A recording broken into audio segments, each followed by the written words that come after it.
Iran যুক্তরাষ্ট্রের সম্ভাব্য পাল্টাপাল্টি হামলার ঝুঁকিতে কোন সব এলাকা? খামেনিকে নিশানার ঝুঁকি নেবে কি ওয়াশিংটন? ইরানে হামলা হলে ভুগবেন ট্রাম্প, কেন বলছেন বিশ্লেষকরা? হরমুজ বন্ধের ধাক্কা নিতে পারবে কি যুক্তরাষ্ট্র? মিত্রের বিরুদ্ধে রণপ্রস্তুতিতে ডেনমার্ক, গ্রিনল্যান্ডে জড়ো হচ্ছে নেটো দেশের সেনারা, যুদ্ধ কি অবধারিত? ইরান যুক্তরাষ্ট্র টানাপোড়েন ক্রমেই জটিল দিকে মোড় নেয় দিনকে দিন ঘনীভূত হচ্ছে অঘটনের কালো মেঘ। সুদূর প্রসারী প্রভাবে অজানা শঙ্কায় তৈরি হচ্ছে বৈশ্বিক উদ্বেগ। বোদ্ধা মহল থেকে সাধারণ জনগণ সবার আলোচনা আর গুঞ্জনের সিংহভাগ দখলে রেখেছে মধ্যপ্রাচ্যে সম্ভাব্য মার্কিন সামরিক আগ্রাসনের তথ্য উপাত্ত। আশঙ্কা বাস্তবে রূপ নিলে পাল্টাপাল্টি আঘাতের লক্ষ্যবস্তু হতে পারে কোন এলাকাগুলো? এবার কি আলী খামেনিকে নিশানায় রাখা দুঃসাহস দেখাবে যুক্তরাষ্ট্র? বিস্তারিত হিজল জোবায়েরের ডেস্ক রিপোর্টে। ইরানে চলমান বিক্ষোভ ও তা ঘিরে তেহরান ওয়াশিংটন উত্তেজনাই এখন বিশ্বব্যাপী আলোচনার কেন্দ্রবিন্দু। বিক্ষোভকারীদের দমনে কঠোর পদক্ষেপ নেওয়া হলে যুক্তরাষ্ট্র সামরিক হস্তক্ষেপ করতে পারে, বারবার এই হুমকি দিয়ে চলেছেন মার্কিন প্রেসিডেন্ট ডোনাল্ড ট্রাম্প। এই বক্তব্য শুধু কূটনৈতিক চাপেই সীমাবদ্ধ থাকেনি, এর প্রতিফলন দেখা যাচ্ছে যুক্তরাষ্ট্রের সামরিক প্রস্তুতিতেও। সাম্প্রতিক সময়ে কাতারে অবস্থিত আল উদেইদ বিমান ঘাঁটি থেকে কিছু মার্কিন কর্মীকে সতর্কতামূলকভাবে সরিয়ে নেওয়ার পরামর্শ দেয়া হয়েছে, যা পরিস্থিতিকে আরও স্পর্শকাতর করে তুলেছে। এই প্রেক্ষাপটে প্রশ্ন উঠছে, যুক্তরাষ্ট্র যদি সত্যিই ইরানে সামরিক পদক্ষেপ নেওয়ার সিদ্ধান্ত নেয় তাহলে কি ধরনের অভিযান হতে পারে এবং সেটি কতটা বাস্তবসম্মত? এ নিয়ে বিশ্লেষণী এক প্রতিবেদন প্রকাশ করেছে আল জাজিরা। প্রতিবেদনে বলা হয়, মধ্যপ্রাচ্যে যুক্তরাষ্ট্রের সামরিক উপস্থিতি নতুন নয়। এ অঞ্চলে ছড়িয়ে আছে তাদের সামরিক ঘাঁটির বিশাল নেটওয়ার্ক। কেবল মধ্যপ্রাচ্যেই অন্তত ১৯টি স্থানে যুক্তরাষ্ট্রের স্থায়ী ও অস্থায়ী সামরিক ঘাঁটি রয়েছে। এর মধ্যে বাহরাইন, কুয়েত, কাতার, সৌদি আরব, সংযুক্ত আরব আমিরাত, ইরাক, জর্ডান ও মিশরের মতো দেশে রয়েছে স্থায়ী ঘাঁটি। দ্রুত আক্রমণ চালানোর ক্ষেত্রে সবচেয়ে গুরুত্বপূর্ণ ভূমিকা রাখে এগুলো। কাতারের আল উদেইদ বিমান ঘাঁটি এই নেটওয়ার্কের কেন্দ্রবিন্দু। এটি মধ্যপ্রাচ্যে যুক্তরাষ্ট্রের সবচেয়ে বড় সামরিক ঘাঁটি, যেখানে প্রায় ১০,০০০ মার্কিন সেনা মোতায়েন থাকে। গত বছর জুনে ১২ দিনের যুদ্ধের সময় ইরান এই ঘাঁটি লক্ষ্য করে পাল্টা আঘাত হেনেছিল, যা চোখে আঙুল দিয়ে দেখিয়ে দেয় যুদ্ধ শুরু হলে এই ঘাঁটিগুলো থাকবে গুরুতর ঝুঁকিতে। সার্বিক বাস্তবতায় ইরান যুক্তরাষ্ট্র সরাসরি পূর্ণমাত্রার যুদ্ধ বা ইরানে মার্কিন স্থল অভিযানের সম্ভাবনাকে অনেকটাই নাকচ করে দিচ্ছেন বিশ্লেষকরা। তারা বলছেন, ট্রাম্পের সামরিক হস্তক্ষেপের দর্শন ভিন্ন ধাঁচের। পর্যবেক্ষণ বলে, তিনি দীর্ঘমেয়াদী যুদ্ধ বা দেশ দখলের রাজনীতিতে বিশ্বাসী নন, বরং তার পছন্দ দ্রুত, নির্দিষ্ট ও প্রযুক্তি নির্ভর অভিযান, যেখানে মার্কিন সেনাদের প্রাণহানি কম থাকে।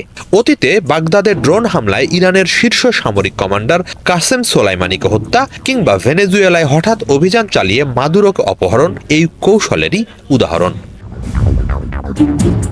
এ ধরনের বাস্তবতায় আলোচনায় আসছে ইরানের শীর্ষ নেতৃত্বকে লক্ষ্য করে দ্রুত হামলার সম্ভাবনা। গত বছর যুদ্ধের সময়ও এমন ইঙ্গিত দিয়েছিলেন ট্রাম্প। সে সময় তিনি বলেন, ইরানের সর্বোচ্চ নেতা আয়াতুল্লাহ আলী খামেনি কোথায় আছেন তা যুক্তরাষ্ট্র জানে, চাইলেই তাকে সরিয়ে দিতে পারে। তবে এরপরও ইরানের মতো ভূপ্রকৃতি ও নিরাপত্তা ব্যবস্থার দেশে সরাসরি শীর্ষ নেতৃত্বকে লক্ষ্য করে অভিযান চালানো অত্যন্ত জটিল। দূরত্বজনিত ব্যবধান, শক্তিশালী প্রতিরক্ষা ব্যবস্থা এবং আঞ্চলিক প্রতিক্রিয়ার ঝুঁকি সব মিলিয়ে এমন হামলা চালানো হবে একটি বড় জুয়া খেলা। এছাড়া সম্ভাব্য হামলা ঘিরে ইরান আগে থেকেই ব্যাপক সতর্ক অবস্থানে আছে। একাধিক বিশ্লেষকের বরাত দিয়ে আল জাজিরা বলছে, যুক্তরাষ্ট্রের লক্ষ্য ইরানে সেনা পাঠানো নয়। ইরাক বা আফগানিস্তানের মতো শাসক পরিবর্তন কিংবা দীর্ঘস্থায়ী সামরিক উপস্থিতি এরকম পথে হাঁটতে আগ্রহী নয় ওয়াশিংটন। সব মিলিয়ে যুদ্ধের দামামা বাজলেও যুক্তরাষ্ট্রের সম্ভাব্য পদক্ষেপ সীমিত, হিসাবী এবং উচ্চ ঝুঁকিহীন রাখার চেষ্টা থাকবে বলেই প্রাথমিক অভিমত বিশ্লেষকদের। স্থল অভিযানে সেনা নামানোর বদলে প্রযুক্তি নির্ভর আঘাত বা প্রতীকী শক্তি প্রদর্শনী হতে পারে মূল কৌশল। হিজল জোবায়ের, বাংলা ভিশন। ইরানের সরকার বিরোধী বিক্ষোভ দমনে ব্যাপক সহিংসতার অভিযোগ তুলে সামরিক পদক্ষেপের ধারাবাহিক হুমকি দিয়ে আসছেন মার্কিন প্রেসিডেন্ট ডোনাল্ড ট্রাম্প, যদিও এর বাস্তবায়ন নিয়ে সন্দিহান বিশ্লেষকরা। ব্রিটিশ সংবাদ মাধ্যম দ্য গার্ডিয়ানের বিশ্লেষণ বলছে, যুক্তরাষ্ট্রের কাছে কোনো সহজ সামরিক কৌশল নেই যা ইরানের বিক্ষোভকারীদের কার্যকর সহায়তা দিতে পারে। কেন সম্ভাব্য মার্কিন অভিযানকে কঠিন আর ঝুঁকিপূর্ণ মনে করছেন বিশ্লেষকরা? ঝুঁকি নিলে কোন বিষয়গুলো নিয়ে ভুগবেন মার্কিন প্রেসিডেন্ট? বিস্তারিত মীর ফজলে রাব্বির ডেস্ক রিপোর্টে।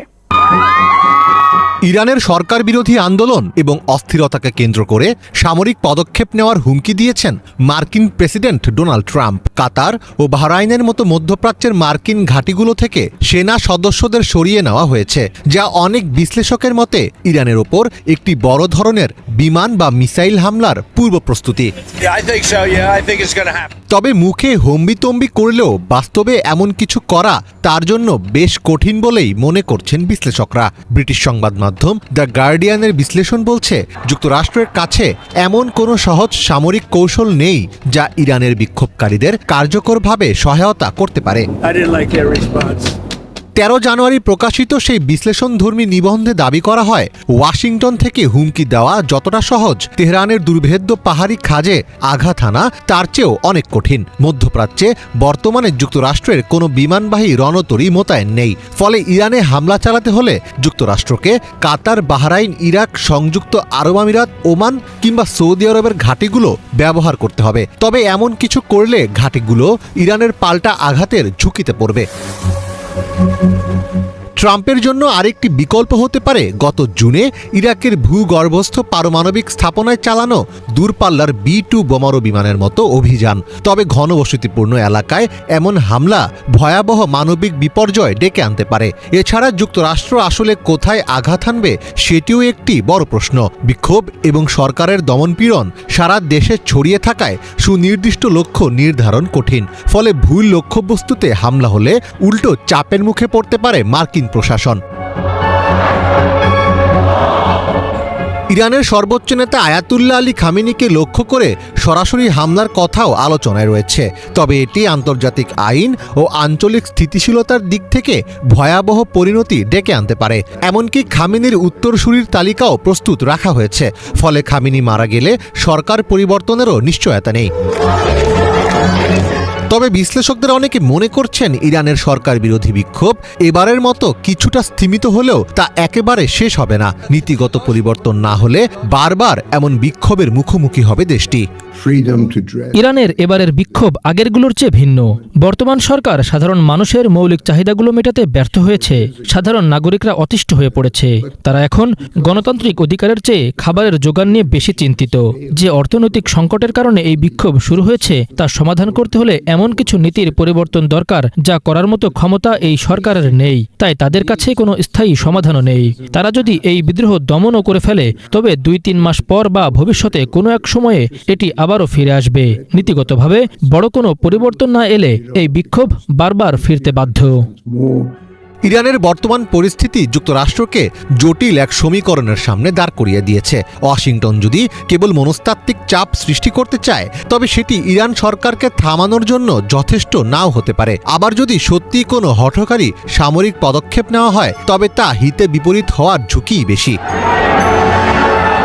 ইরানের এই উত্তাল সময় কেবল একটি দেশের ভাগ্য নয়, বরং পুরো মধ্যপ্রাচ্যের ভূ রাজনৈতিক মানচিত্র পাল্টে দেওয়ার ক্ষমতা রাখে।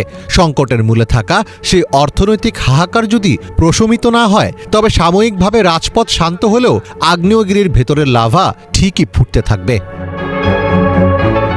মীর ফজলে রাব্বি, বাংলা ভিশন। যুক্তরাষ্ট্র সহ পশ্চিমা বিশ্বের সাথে ইরানের উত্তেজনা চরমে পৌঁছালেই সাধারণ মানুষের আলোচনা আর বিশ্লেষকদের বক্তব্যে উঠে আসে হরমুজ প্রণালীর নাম। অবশ্য এর কারণও আছে।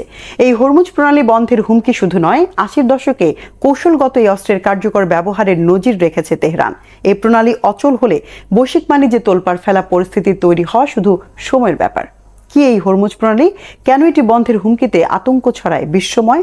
এবারও কি কৌশলী অস্ত্রের মোক্ষম ব্যবহার করতে পারবে ইরান? হাফিজুল ইসলামের ডেস্ক রিপোর্টে বিস্তারিত। সামুদ্রিক মাইন বসিয়ে হরমুজ প্রণালী বন্ধ করে দিতে পারে ইরান।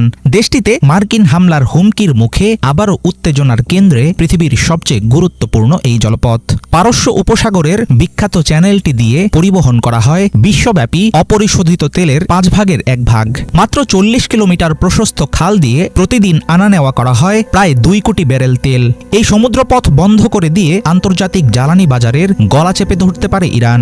দেশটিতে চলমান আন্দোলন ঘিরে প্রেসিডেন্ট ট্রাম্প যদি সামরিক পদক্ষেপ নিতে চান তাহলে সশস্ত্র প্রতিরোধের পাশাপাশি হরমুজ প্রণালীকেও হাতিয়ার হিসেবে ব্যবহার করবে তেহরান। সেক্ষেত্রে শুধু আমেরিকা নয়, ইরানের এক চালেই চরম বিপদে পড়বে গোটা বিশ্ব।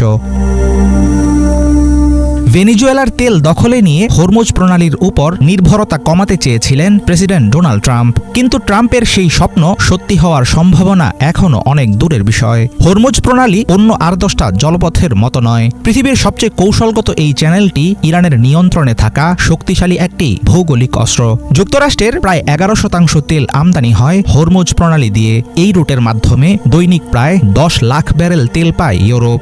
এখান দিয়ে সৌদি আরব একাই প্রতিদিন রপ্তানি করে 60 লাখ ব্যারেলের বেশি তেল। চীন, জাপান সহ দক্ষিণ কোরিয়ার 60% এবং ভারতীয় তেল আমদানির একটি বড় অংশ পাঠানো হয় হরমুজ প্রণালী দিয়ে। গত বছর ইরান ইসরায়েল সংঘাতের সময় হরমুজ প্রণালীতে সামুদ্রিক মাইন পাতার প্রস্তুতি নিয়েছিল তেহরান। সাম্প্রতিক উত্তেজনার জেরে সি মাইন বসিয়ে হরমুজ আটকে দিলে আমেরিকা ও তার মিত্র দেশগুলোর অর্থনীতি পড়বে হুমকির মুখে। ইরান ও ওমানের মধ্যে অবস্থিত হরমুজ প্রণালীর মাধ্যমে মধ্যপ্রাচ্য থেকে পৃথিবীর বিভিন্ন জায়গায় রপ্তানি করা হয় প্রায় $60,000 কোটি মূল্যের জ্বালানি। হরমুজ প্রণালীতে ইরানের ইসলামিক রেভলিউশনারি গার্ডের নেভাল কোরের শক্তিশালী বিভিন্ন ইউনিট মোতায়েন রয়েছে। জলপথটির উপর নিজেদের দখল ধরে রাখতে দ্রুতগামী ক্ষেপণাস্ত্রবাহী নৌযান, বিশেষ ধরনের আক্রমণকারী boat, antiship naval mine, submarine ও ড্রোনের বহর সবসময় প্রস্তুত রাখে তেহরান। 2019 সালের তথ্য অনুযায়ী 5,000-এর বেশি সামুদ্রিক মাইন রয়েছে ইরানের অস্ত্র ভাণ্ডারে। মাত্র কয়েক মিনিটে হরমুজ পাড়ি দেওয়া যে কোনো ট্যাঙ্কার থামিয়ে দিতে পারবে ইরানি নৌবাহিনী। হরমুজ প্রণালী দিয়ে প্রতি মাসে যাতায়াত করে 3,000-এর বেশি সমুদ্রগামী জাহাজ। এসব আমদানি নির্ভর নৌযান থামাতে ফাস্ট অ্যাটাক বোট ও সামুদ্রিক মাইনকে কার্যকর উপায় হিসাবে বিবেচনা করে থাকে ইরানের নৌবাহিনী। পারমাণবিক ক্ষেপণাস্ত্রের মতোই ভয়াবহ এই জলপথটি বন্ধ করলে শুধু শত্রুরা নয়, সরাসরি ইরানের গায়েও লাগবে এর ধাক্কা। ব্যাহত হবে তেহরানের তেল রপ্তানির রাস্তাও। কিন্তু এমন পদক্ষেপ নিলে চুপ করে বসে থাকবে না আমেরিকা ও পশ্চিমা শক্তিগুলো। হরমুজ প্রণালী পুনরুদ্ধার করতে কাজে নামবে বিভিন্ন দেশের নৌবহর। পারস্য উপসাগর ও এর আশেপাশের অঞ্চলগুলোতে নিজেদের প্রভাব বজায় রাখতে গুরুত্বপূর্ণ জলপথটি বহুদিন ধরেই ব্যবহার করে আসছে ইরান। এর আগে 80-র দশকে ইরান ইরাক যুদ্ধের সময় উপসাগরীয় এলাকায় নেভাল মাইন ও সিল্কওয়ার্ম ক্ষেপণাস্ত্র দিয়ে হরমুজ রুটে হামলা চালিয়েছিল তেহরান। সামরিক বিশ্লেষকদের আশঙ্কা, বরাবরের মতো এবারও আক্রান্ত হলে হুট করেই হরমুজ প্রণালী বন্ধ করে দিতে পারে খামেনি প্রশাসন। সেক্ষেত্রে বিশ্বের গুরুত্বপূর্ণ জ্বালানি সরবরাহের পথ আটকে দেওয়ার পাল্টা প্রতিক্রিয়া দিতে হবে খোদ ইরানকেই। হাফিজুল ইসলাম, বাংলা ভিশন। নিয়মিত উদ্ভট কর্মকাণ্ডে বিশ্বে তোলপাড় ফেলা মার্কিন প্রেসিডেন্ট ডোনাল্ড ট্রাম্পের থাবা থেকে গ্রিনল্যান্ডকে বাঁচাতে এবার এগিয়ে এসেছে সামরিক জোট নেটো। গ্রিনল্যান্ডে সেনা পাঠাচ্ছে জার্মানি, ফ্রান্স, সুইডেন, নরওয়ে সহ নেটোর সদস্য দেশগুলো। ট্রাম্পের হুমকির কড়া জবাব দিয়েছে ডেনমার্ক। বলেছে গ্রিনল্যান্ডে হামলা হলে বিলুপ্ত হবে নেটো। পরিস্থিতি এতটাই জটিল দিকে মোড় নিচ্ছে যে হাতের মুঠো থেকে ছুটে যাচ্ছে কূটনৈতিক সমঝোতায় শান্তিপূর্ণ সমাধানের রাস্তা। ক্রমেই অশান্ত হচ্ছে পরিস্থিতি, চলছে বাকযুদ্ধ, বাড়ছে উদ্বেগ। তাহলে কি ইউরোপীয় মিত্রের সাথে যুক্তরাষ্ট্রের যুদ্ধ বাঁধিয়ে ছাড়বেন ট্রাম্প? এড়ানো যাবে কি যুদ্ধের আশঙ্কা? শহীদ আরাফাতের ডেস্ক রিপোর্ট। গ্রিনল্যান্ডের ভবিষ্যৎ নির্ধারণে বুধবার রুদ্ধদ্বার বৈঠকে বসে যুক্তরাষ্ট্র, গ্রিনল্যান্ড ও ডেনমার্ক। হোয়াইট হাউসের বৈঠকটি শেষ হয় কোনো ধরনের সমাধান ছাড়াই। কয়েক ঘন্টার ব্যবধানে গ্রিনল্যান্ডের রক্ষায় ভূখণ্ডটিতে সেনা পাঠানোর ঘোষণা দেয় ফ্রান্স, জার্মানি, সুইডেন ও নরওয়ে। এমনকি উত্তপ্ত পরিস্থিতির মধ্যে গ্রিনল্যান্ডের রাজধানী নুকে দূতাবাস খোলার ঘোষণা দেয় কানাডা ও ফ্রান্স। বুধবার যুক্তরাষ্ট্রকে করা বার্তা দিয়ে ডেনমার্ক জানায় ন্যাটোভুক্ত দেশগুলো গ্রিনল্যান্ডের যৌথ মহড়ায় অংশ নেবে। এমনকি গ্রিনল্যান্ডে হামলা হলে সেখানেই ন্যাটোর সমাপ্তি ঘটবে বলে হুঁশিয়ারি দেয় ডেনমার্ক।